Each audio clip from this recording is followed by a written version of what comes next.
So, all right. So this is the story of that I like to call it's often called the missing ingredient. It's a Jewish story, but I like to call it the best soup ever. And it goes like this. There was once a king, and he was good at getting work done. He got things done around the kingdom pretty efficiently. And then in his off time, though, he'd spend a little time with the family, but he was often so busy, well, he just didn't get the chance to chat or sit around the table and talk and really spend time with things, which you kind of need to do sometimes. His way was to go on vacations, little mini vacations with the hunters. He loved to hunt, and so any chance he would get, he'd go hunting when he had any time off at all. And um, so one day he went on a hunt with the other woodsmen and his guards, of course, keeping track of him. And he liked to get down off his horse and wear, well, they were pretty nice clothes, but he liked to think he was dressed like a peasant. But he went about and went down a trail and was hunting for some game. He had his bow and his arrow, and then it started to rain. Oh, it rained. And if you were in Portland, Oregon today, you saw what that rain was like. It was coming down in sheets. The trail actually filled up with water, and he had to go under a tree, and he was so wet and cold. And then that kind of fog lifted up around, and he could hardly see a thing.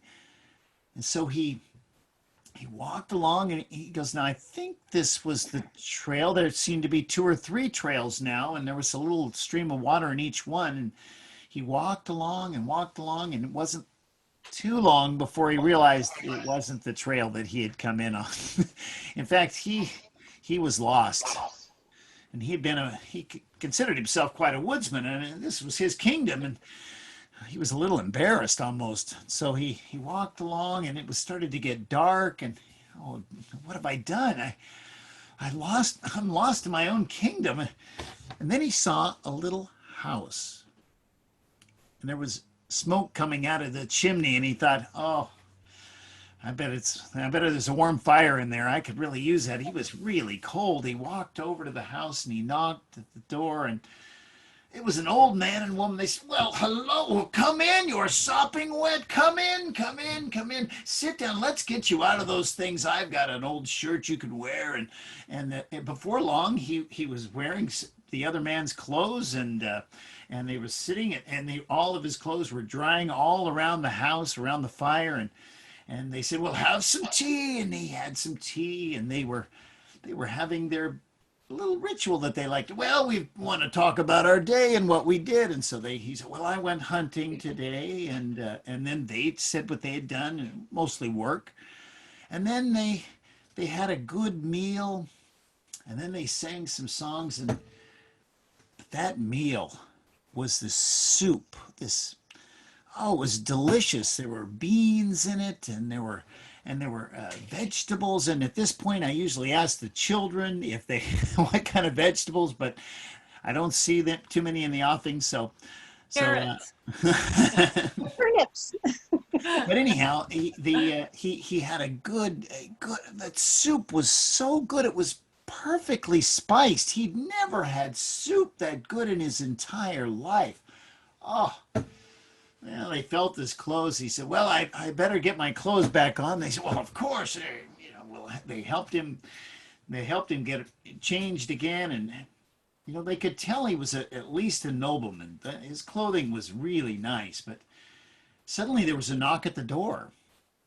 And they opened it up, and have you seen the king? And they said, the king? And he says, I'm right here. I'm fine. These fine people have fed me and dried my clothing, and oh, I just had the best soup I have ever had in my entire life.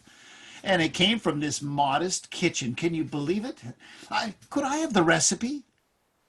And the old man and woman, the old woman, she wrote it down. Here you go. I hope you like it. He goes, oh, I loved it. It was the best I ever had.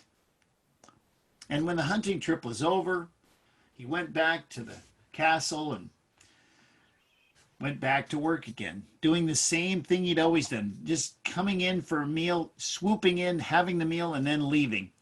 And one day he said, "Okay, family, gather around, gather around." He had a little prince, a little princess, his wife, the queen. "All right, we're going to have the recipe. I've given it to the cook, and this is going to be the best soup you've ever had in your life. I guarantee it." And when it came, they put the bowl in front of him, and they waited.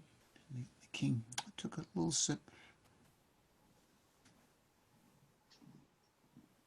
"I don't know. There's something missing from this soup. It's not quite as good as it was. I don't know." And so, it's not quite, it's okay. And he quickly ate it and left the meal. And the rest of the family, they thought it was pretty good soup, but really good. But he was just like, it can't be right. And so he came back the next day and he says, "Okay, I think maybe we should have the man and woman come, maybe have them come and make it here." And so they did that. They summoned them, had them come to the castle, and they made the soup. And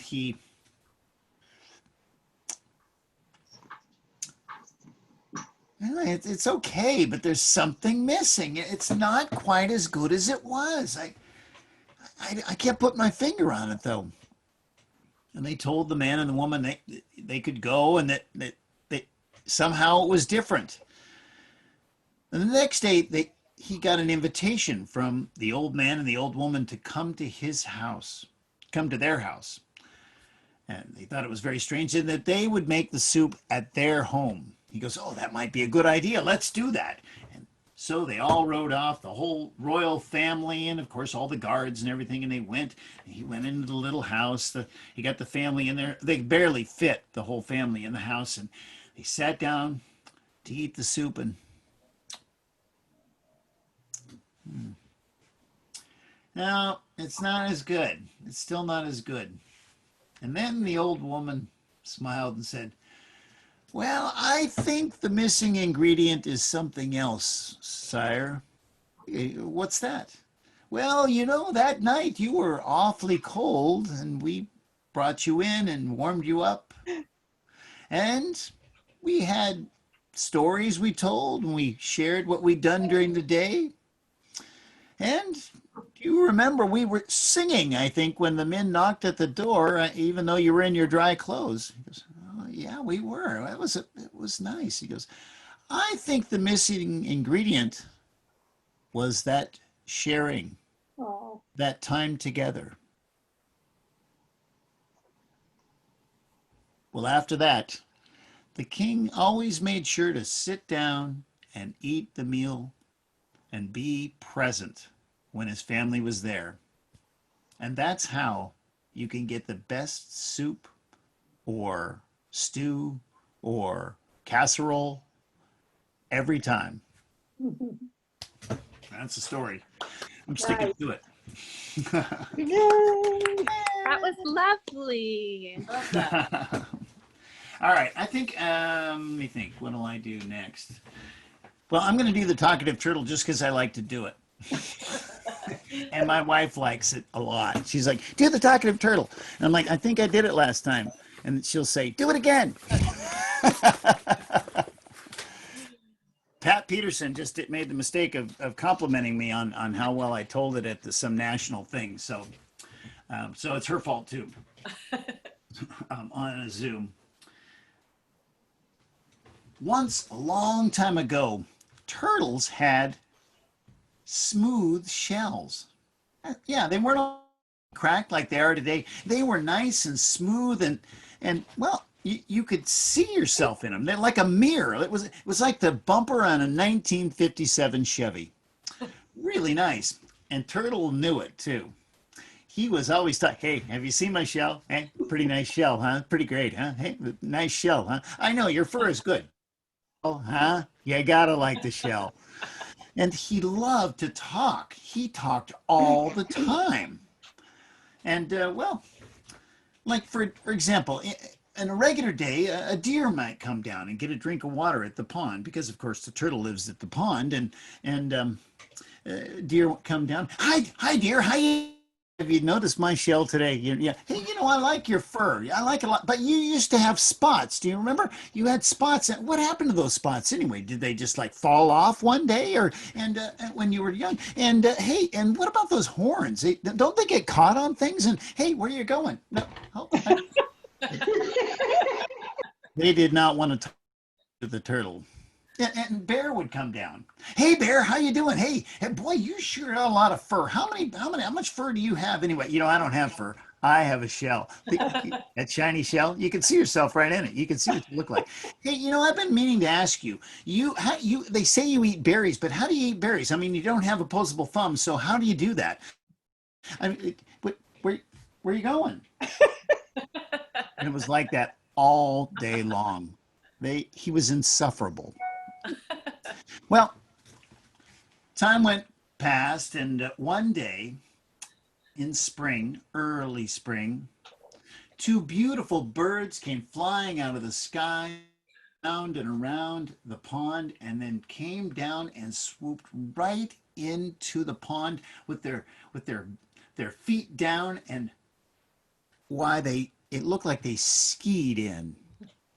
And he was impressed. Turtle was very impressed. And when those geese finally made their way to the shore, he got up there and he said, that was something. Do you do that everywhere you go? I love that. Boy, you can not only fly, but boy, that was really neat what you did on the water there. I can't ever go that fast. And to his surprise, they stayed and listened. He liked them. And they loved him. They didn't like to talk. They were a little insecure about their voices. They sounded a little, well, goosey, if you ask me. And so they were just quiet and listened to him as much as possible. And he loved it that way. They talked and talked. He told them all about everything he knew about the forest, and they listened. But summer came, and they went to the turtle and they said, well, we have some bad news. We have to go fly south for the winter. Oh, can I come? Can I come? Could I possibly come? You can't come. Oh, well, why not? Because you can't fly. If I could think of a way that I could fly, could I possibly come with you? Could I come? Could I, please, could I? Okay. If you can figure out some way to fly, you can come. He flew over somewhere to get a little food, and he thought and thought.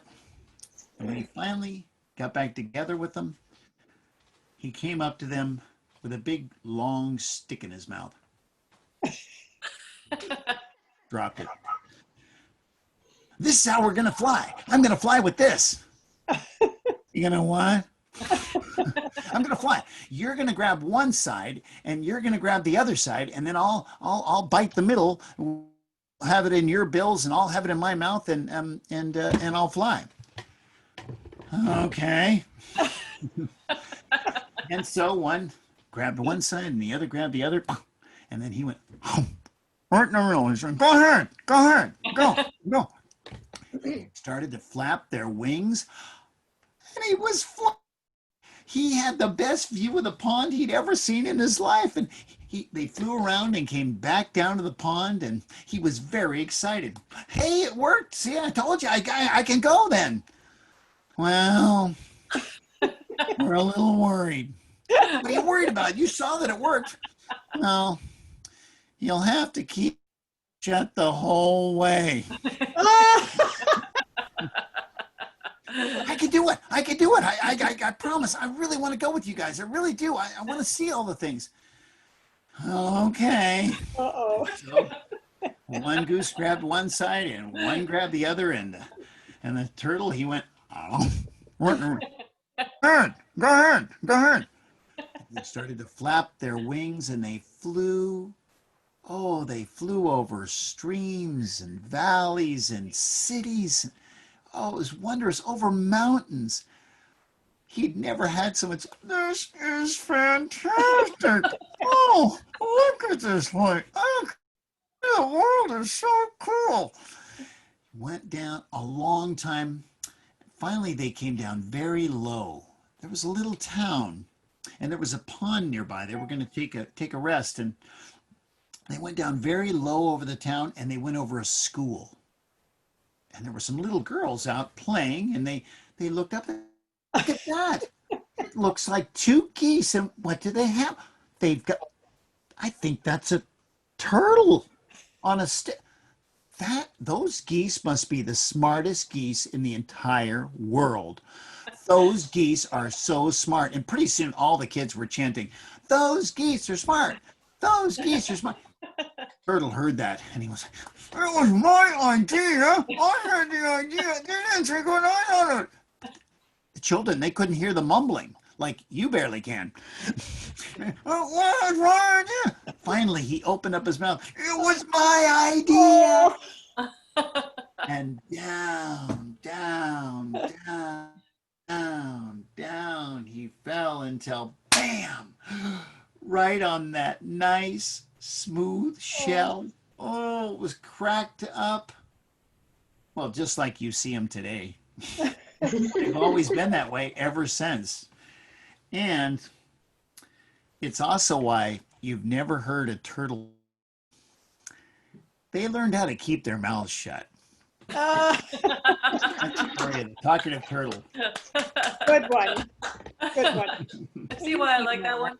Yeah. Uh-huh. Yes, right on, Ann. I like that one too. I started telling that to little kids, and they seem to really like it, but the behind them would be laughing too. So I'm like, well, I'm onto something.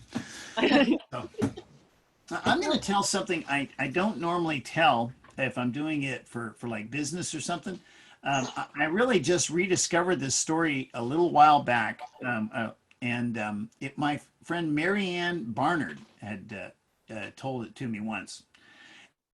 Barnard works for FEMA, so she's always out of town. She could never do any big storytelling event, but she was a very good teller, and she was in the Seattle Guild, so she just shows up and would tell this brilliant story, and you'd be like, well, how come you don't, could you be in this event? She's like, I don't know when there's gonna be a disaster, I'll have to go. Yeah. That's why she never was in anything, but she was a wonderful teller. And she told this once, and she thought it was a folk tale, but I just recently looked it up, and it's actually a book somebody wrote in the 60s. But I decided I'm going to tell it once in a while, especially a lot of these Zoom things, are, a little more. But I don't know who wrote it, but the book was called Camel Takes a Walk. And it was written in the 60s. It's out of print. It really should be out there because it's a wonderful story. And I tell it the Marianne's way, which is a little different than the book. Once there was a caravan taking goods across the desert.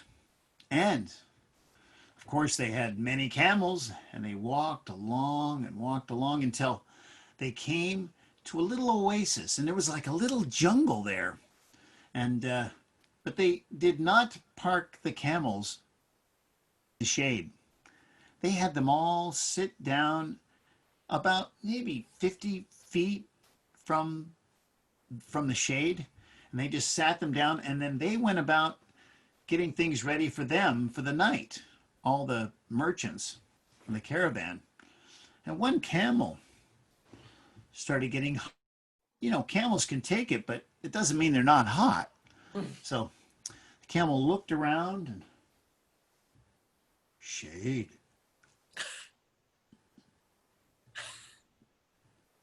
Started ready itself to get up. Well, what the camel didn't know was under the shade of that tree, there was a tiger waiting in the bushes. And the tiger saw that camel and said, oh, come on, camel. I'll have a good meal of you. Whoa. Meanwhile, up in the tree was Monkey. And Monkey saw Tiger, and he looked at what Tiger was looking at, Camel, and thought, oh, yeah, Tiger's up to no good again. He's going to get that camel. He's always after me. I'd like to foil his plan one time. So Camel found a big a coconut picked up somewhere, and he said, "I'm going to drop this coconut right on Tiger's head, right when he's about to pounce. He'll ruin everything." Finally, I get to foil him. So held it there, held it there, held it there. I couldn't wait for it to happen. Tiger was ready. Tiger was ready. And Camel was getting up, had finally gotten to its feet and started to saunter over slowly, 1 foot at a time, or hoof at a time. Meanwhile, up in the tree was Squirrel. And Squirrel looked down at that monkey always causing me trouble. I think I'm gonna drop this nut. Oh, look, a nut. Oh wait, I was gonna drop it on Monkey. That's right. All right, when he's gonna drop that coconut on Tiger. Oh, this will ruin everything. Finally, I get back at him for all the times he's chased me around this tree. There he waited, and the monkey waited, and the tiger waited, and the camel sauntered its way over slowly, and they all waited. Meanwhile, up in the tree, there was a bird, and the bird, that's always playing around with my sticks, trying to make its own nest with my nest things. I got this twig. I'm gonna drop this twig on that squirrel's head. That'll foil his plan. I can see what he's doing. He's gonna drop that on Monkey, and Monkey. Oh, it looks like Monkey's gonna drop a Tiger, and whoa, Tiger's gonna get that camel. Oh, this will be fun. And held that stick in its mouth. Well, meanwhile, the squirrel was like, "Oh, a nut. What am I? Oh, right. I'm gonna drop it on." He'd already forgotten 5 times, being a squirrel. I'm gonna drop this right on Monkey's. And Monkey waited, waiting for his final revenge. And, of course, the tiger, its muscles hard and ready, trying to stay relaxed so it could be quicker and quicker, and waiting and waiting and waiting and waiting. And finally, the camel started to make some way.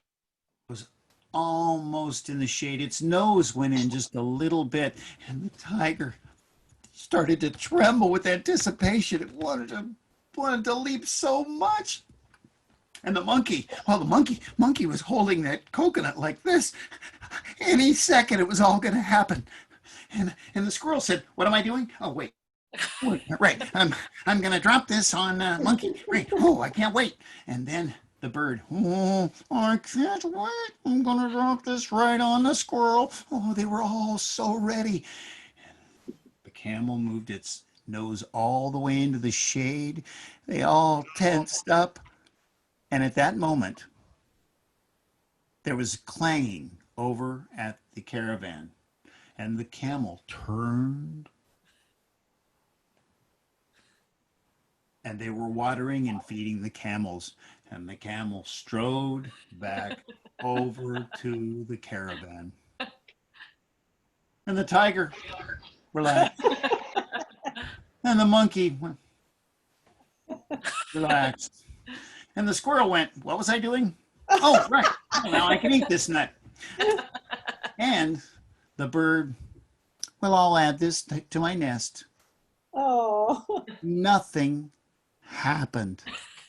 Nothing happened. And that's what I call the story.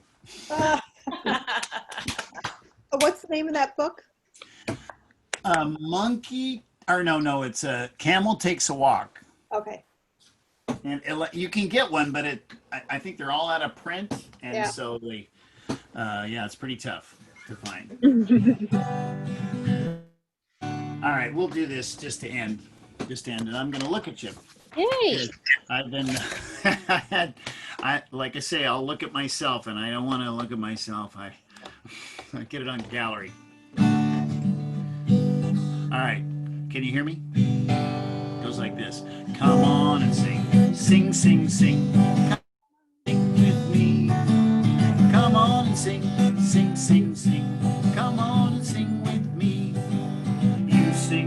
way. I'll sing this way. And I'll sing that way.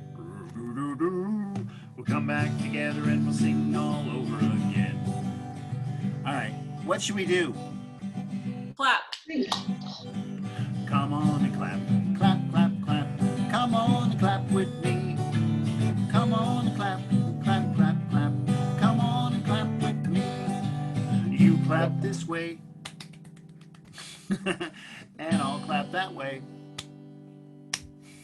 We'll come back together and we'll clap all again. All right, now normally we've been doing with kids, Sugar Bear takes over and he's able to do stuff. So that and they can be shy around their parents and they have their stuffed animal do it. So, if you had a stuffed animal, what would you have them do? So, Anne, what would you have them do? Did Nancy have one? Nancy. They go in the air. Okay. Jump, how about? Well, I was thinking the animal up in the air. There you go. There's Bart's gonna do it. Come on and jump. Jump, jump, jump. Come on and jump with me. Come on and jump. Jump, jump, jump. Come on and jump with me. You jump. Woo! Woo! Wow! And I'll jump that way. We'll come back together and we'll jump all over again. All right, I gotta be done here pretty soon. Swim. What do we do? We swim. Okay, come on and swim. Swim, swim, swim. Come on and swim. Come on and swim. Swim, swim, swim. Come on and swim with me. You swim this way. Backstroke. And I'll swim that way.